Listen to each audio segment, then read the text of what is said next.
Sejumlah warga dari desa pesisir pantai Nagekeo NTT masih mengungsi di wilayah perbukitan karena khawatir adanya gempa susulan yang memicu tsunami. Pemerintah Kabupaten Nagekeo menyebutkan pihaknya juga kesulitan karena jaringan komunikasi dan listrik terputus hampir selama 12 jam sehingga belum bisa mengumpulkan data-data terkait bencana. Untuk mengetahui kondisi terkini di lokasi pengungsian, sudah bergabung bersama kami kontributor Metro TV Ignas Kunda dari Nagekeo NTT. Ignas Kunda, bisa dijelaskan saat ini Anda berada di titik mana dan bagaimana keadaan di sana?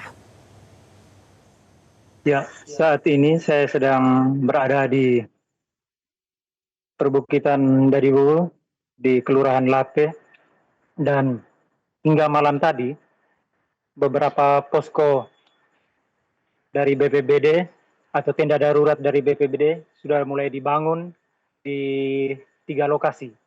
Dan warga-warga yang dari desa-desa pesisir seperti di desa Nangadero, desa Marapokot, ataupun sebagian lagi dari desa Airamo masih memilih untuk mengungsi di daerah perbukitan karena beberapa rumah telah roboh dan informasi yang tidak pasti atau informasi hoax tentang adanya tsunami dan gempa yang lebih besar dari gempa yang terjadi pada pukul 6 tadi.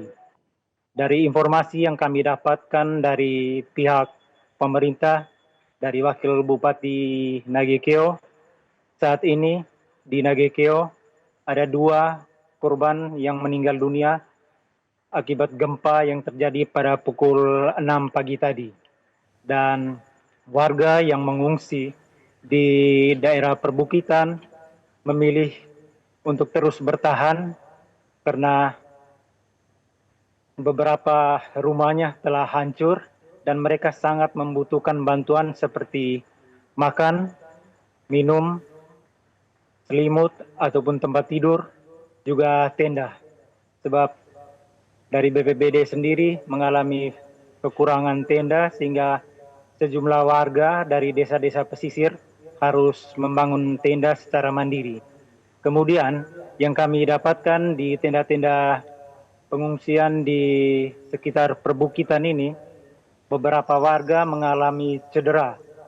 Ada yang terkena runtuhan di bagian kaki dan kepala, sedangkan ada masih banyak lagi yang terluka dan mereka melakukan perawatan secara mandiri karena belum tersentuh obat-obatan ataupun tim dari pemerintah ataupun BPBD ataupun tim-tim medis untuk membantu warga yang mengalami cedera ataupun terluka. Hingga saat ini warga terpaksa harus tetap memilih berlindung ataupun menginap di tenda-tenda yang sudah disiapkan karena masih tersebar bahwa informasi soal tsunami dan gempa susulan. Dan dari pagi hingga malam tadi masih terasa gempa-gempa susulan yang membuat warga hampir seluruh di Kota Mbai ini memilih untuk tinggal di luar rumahnya, menghindari dari bangunan-bangunan rumah yang terutama rumah-rumah yang terbuat dari batu atau semen. Hingga saat ini pun masih di sekitar jalan Trans Flores dari Mbai menuju Ende di sekitar perbukitan masih tampak ramai dan banyak mobil-mobil terparkir di pinggir jalan hanya sekadar untuk menyelamatkan diri dari daerah-daerah yang lebih rendah.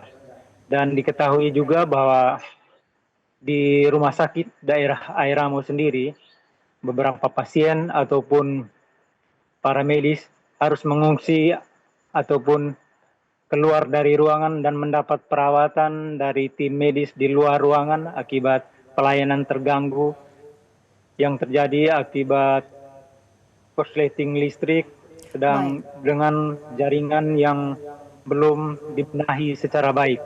Beberapa bagian seperti laboratorium tak bisa difungsikan karena alat-alat mengalami kerusakan yang cukup parah.